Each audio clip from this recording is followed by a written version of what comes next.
Sí, mira, Raimundo, pues el agua que utilizamos del municipio de La Paz principalmente proviene del subsuelo, es decir, agua subterránea, y proviene del acuífero de La Paz, es correcto. Ahorita el organismo operador está contando con aproximadamente la operación de 41 pozos. El problema es que cuando vienen ciclones tropicales, pues por tema de cortes energéticos, etcétera, dejan de operar. A veces andan en 36, 38 pozos. Pero ellos están trabajando con una batería de 41 pozos. Y esos pozos lo que están haciendo pues es extraer el agua subterránea, que va a ser la que va a ingresar a la red de tubería de agua potable. ¿Cuál es otra fuente sería de abastecimiento? Pues principalmente esa, porque la agua superficial realmente es mínima, no entra en el conteo, entonces nos estamos abasteciendo del acuífero. No hay más acuíferos, ¿no? Bueno, sí hay uno, creo que está el Bonfil y hay uno en el Carrizal, pero no sé qué tan grandes sean o si se usan. No es tanta la proporción y la cantidad, es principalmente del acuífero de La Paz. Uh-huh. Que también es el acuífero al cual nosotros necesitamos recargarlo para en un momento dado frenar o mitigar el desbalance, la crisis hídrica que existe, ¿no? El déficit.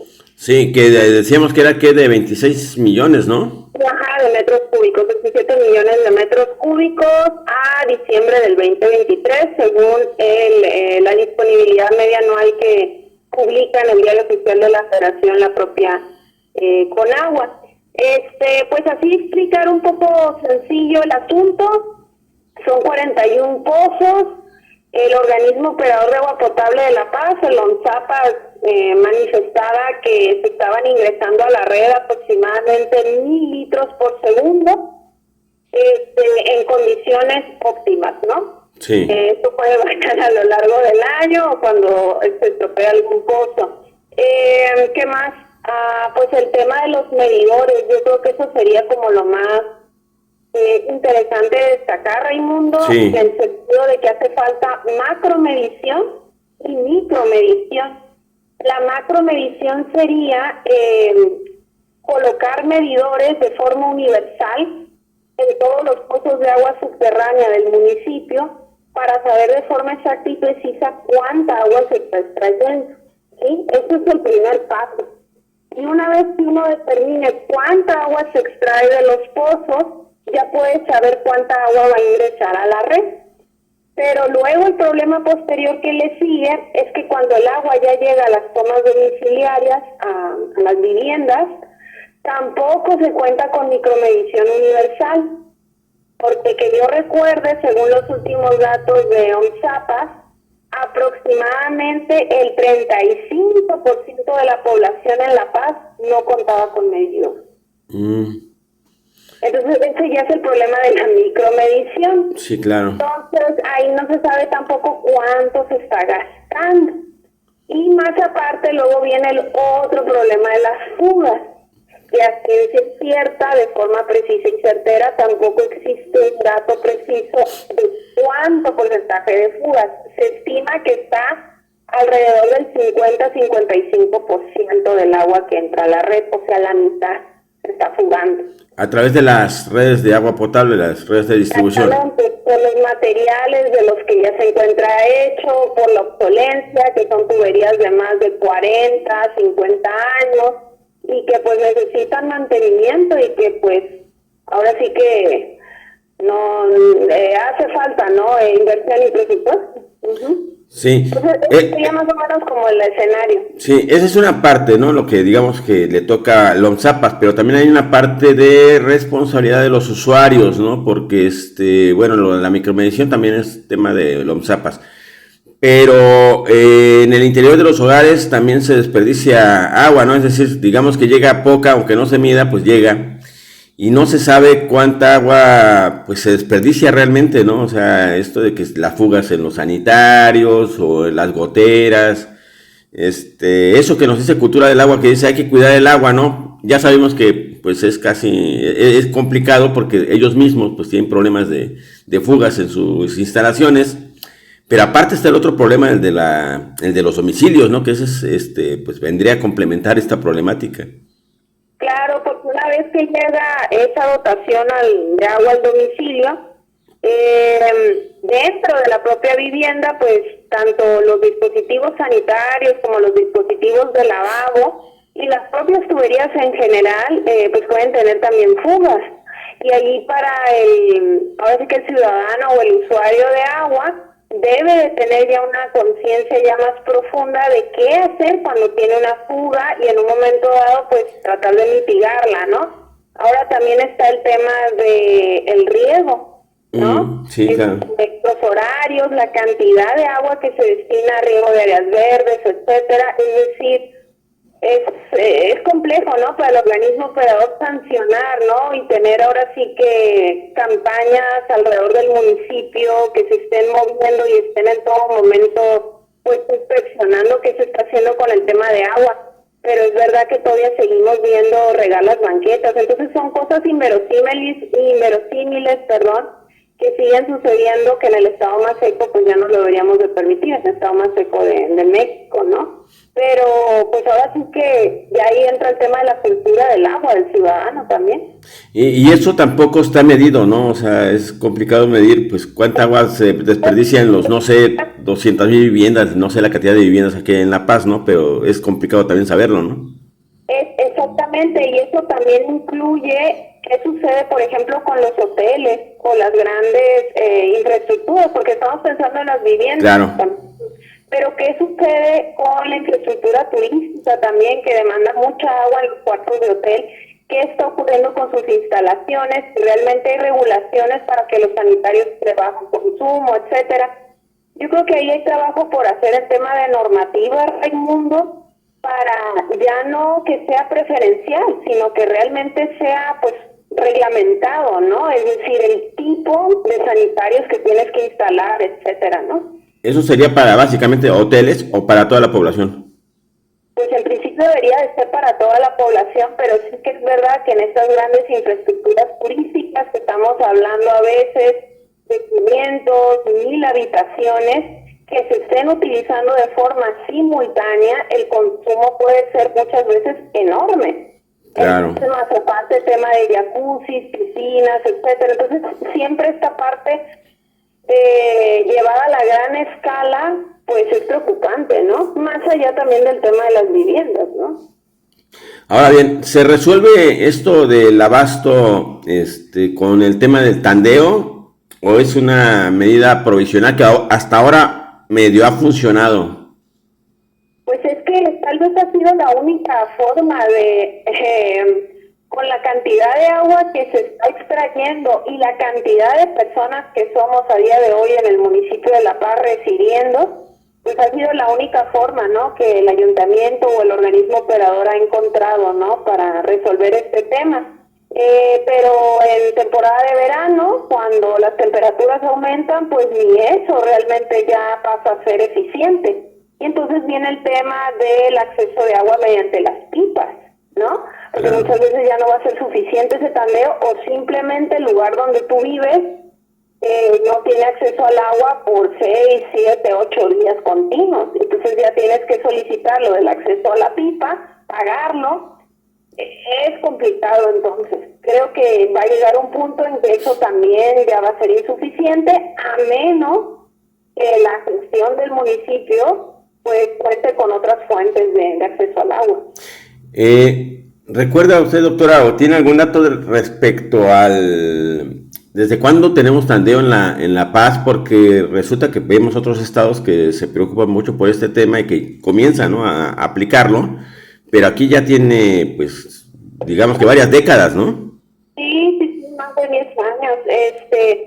Creo que también fue de los primeros, pues ciudades, localidades, municipios a nivel nacional, donde esta estrategia se empezó a implementar. Tan es así que pues nosotros ya lo tenemos aquí en los paseños pues bastante normalizado. Y hay otros municipios en México que estas medidas las han empezado a incorporar, incluso en la propia Ciudad de México, con la crisis que tienen reciente de agua, del Cutzamala, o el propio Monterrey en Nuevo León, que cuando a ellos se les implementó el tandeo de forma reciente, hace 1 año, 2 años, lo veían como una medida estratosférica increíble que realmente era extraordinaria, cuando nosotros llevamos aquí más de 10 años normalizándolo, porque es nuestro día a día, ¿no? O sea, la diferencia, ¿no? De cómo percibir el acceso al agua en las diferentes ciudades de México.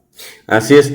Ahora bien, hablando de que, bueno, se tendrá que resolver el tema del desperdicio, ¿no? Arreglar tuberías, obviamente que haya más cultura del agua, que se regule el tema de los hoteles, pero pues la ciudad sigue creciendo, ¿no? El tema, por ejemplo, está ahorita lo de la presa Buena Mujer. ¿Es suficiente? El gobernador también habló de una presa que quieren construir. ¿Es suficiente esto o tenemos que ya recurrir a desalación o verlo ya futuro esto? Porque pareciera que el futuro ya nos alcanzó, ¿no? Correcto. Y el futuro ya nos alcanzó y lo tenemos encima. El tema de la potabilizadora de la presa Buena Mujer, como estrategia es correcto, en el sentido de que pues va a venir a aportar aproximadamente entre 70 a 75 litros por segundo a la red. Y que es verdad que este caudal de agua no se va a ver reflejado en todo el municipio, sino en algunas zonas muy específicas de la ciudad. Pero al final pues es un aporte adicional y es correcto, es favorable. Sí que es verdad que el tema de seguir inspeccionando qué sitios podrían ser adecuados para la construcción de nueva infraestructura hidráulica como presas también es favorable. Lo que sí es verdad que creo que se puede hacer todavía más esfuerzo o más obra es en contener el agua en nuestros arroyos en la parte alta de las cuencas, ¿no? A través de represos, gaviones, con un buen plan, con un buen proyecto de manejo en la parte alta de la cuenca de La Paz, por decir un ejemplo en específico, pero eso se puede replicar en otras cuencas del estado, para evitar justamente que cuando vienen estas crecidas en época de huracanes y que vemos nuestros arroyos con unos caudales enormes, aparte de que esa agua lleva un montón de sedimentos, lleva contaminantes, todo eso va a parar a la bahía de La Paz, ¿no? Sin poderse aprovechar. Entonces, creo que esa parte de aprender a retener el agua en temporada de lluvia es una tarea pendiente y es simultánea junto al tema de la potabilizadora, las presas, la reparación de fugas en la red, ¿no? O sea, creo que se deben de hacer al mismo tiempo en paralelo. Sí, hablamos ahorita que entran 1,000 litros de agua por segundo a la ciudad de La Paz, pero hay un déficit, ¿no? Ya de inicio. ¿Tendrá el dato, doctora? Bueno, el dato de qué exactamente... Del déficit, es decir, de cuánta agua se requeriría para tener un 24/7, por ejemplo. Bueno, en principio tendríamos que revertir el déficit del acuífero, ¿no? De los menos 27 millones de metros cúbicos. Y eso está complicado porque pues ya son números rojos y es un déficit que se viene acumulando de muchos años. El problema es simple, en el sencillo de que el acuífero es el mismo, el agua cada vez es menos, pero la población cada vez aumenta. Sí. Entonces ahí es donde viene el desequilibrio, el desbalance, porque no están dando los números. Entonces somos más o menos agua. Entonces, colocamos alguna estrategia drástica de reducción en el tema de el aumento de zonas poblacionales, de permisos de construcción, de nuevos desarrollos, que va a ser complicado, ¿no? Por el tema del desarrollo del propio municipio, o la gestión del agua, se le coloca una inversión muy potente en temas de infraestructura y tecnología, que creo que es algo que necesita, le urge al municipio. Y hablando de eso, doctora, pues ustedes precisamente allá en la universidad tienen van iniciando, ¿no? Precisamente con este tipo de esquemas, ¿no? De medición, de monitoreo, por lo menos en el caso de los edificios públicos, ¿no? ¿Cómo va el tema este?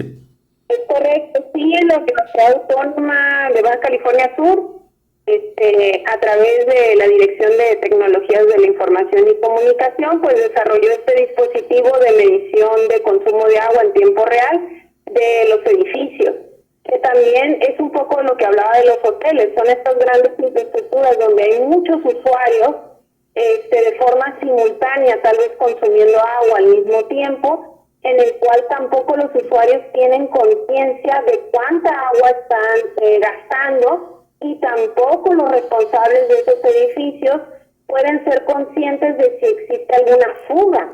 Entonces, gracias a estos medidores o a la medición del agua en general, es cuando entonces tú como usuario o responsable de esta infraestructura puedes emitir una toma de decisión para el ahorro, no solamente del agua, sino también ahorro económico. Entonces, estamos profundamente convencidos que si no hay medición, no puede estar garantizado el cuidado del agua. La medición es clave para los próximos años en la gestión del agua en California. Y creo que hay que apostarle a eso, a dispositivos que midan en tiempo real el consumo y que el usuario de una vivienda, de un edificio, de un hotel, sepa cuál es su consumo y que también se vea motivado o concienciado para reducirlo. Pero para eso el usuario de agua lo tienes que hacer partícipe. ¿Cómo? Pues proporcionando la información a través de la medición de las nuevas tecnologías. Ustedes ya tienen ejemplos, ¿no? El caso del Ayuntamiento de La Paz y el Gobierno del Estado, y les está funcionando, ¿no? Es correcto. De hecho, a partir de la operatividad de este dispositivo de medición y telemetría de agua, denominado Carmelo, que ya se encuentra operando en el edificio principal del Ayuntamiento de La Paz y en Palacio de Gobierno, específicamente en la sección de finanzas, ha permitido que justamente los responsables de estos edificios puedan empezar a tomar decisiones acerca de reducir la huella hídrica, ¿no? Con el tema del riego, con el tema de los patrones de consumo, los horarios de consumo, gracias a que ya tienen registros de forma minutal, desde cada minuto, de cuánto consumen. Y eso les permite entonces pues tomar decisiones más estratégicas y más conscientes en el tema del agua. Es correcto, Simón. Claro. Esto lo podrían implementar los hoteles también, ¿no? Comenzando con ellos, que tienen además el suficiente recurso como para poder implementar este tipo de dispositivos. Correcto, exactamente, porque son infraestructuras que ahora sí que demandan grandes cantidades de agua de forma paralela o simultánea, y en las que muchas veces las personas que ocupan estos espacios, estoy hablando de los hoteles, pues son personas que tal vez no son oriundas de Baja California Sur, nos visitan, son turistas, que a lo mejor no son conscientes, ¿no?, del panorama hídrico tal vez, que en buena medida a través de estos mensajes o de esta concienciación que un hotel o una empresa pueda difundir a sus ocupantes, pues también son estrategias para el ahorro, ¿no? Pero para eso hay que ser partícipe, ¿no?, al usuario. Sí, finalmente, si no se hace nada, si continuamos en el esquema actual, digamos así como sobrellevando la situación, ¿cuál es el riesgo, doctora? Pues el riesgo que existe, Raimundo, es llegar al denominado día cero en un plazo de tiempo más corto del que se debería. A ciencia cierta, al igual que el tema de las fugas, pues nadie puede decir de forma precisa y exacta en este estado cuándo vamos a llegar al día cero en La Paz o en Cabo San Lucas, porque no lo sabemos, no hay numeralia precisa y exacta, pero sí que es verdad que estamos en un punto de no retorno en el sentido de que el agua se reduce y la población aumenta. Entonces, la ecuación de balance está muy clara. Existe un desequilibrio. Entonces, llegará un punto en que definitivamente el tandeo, para el caso, por ejemplo, del municipio de La Paz, puede incrementarse, es decir, el periodo de los tandeos, así como la cantidad de agua que llega a nuestros hogares se pueda ver reducida. Entonces, tenemos que tomar medidas ya de forma cercana junto con las autoridades, tomadores de decisiones, academia y sociedad en general.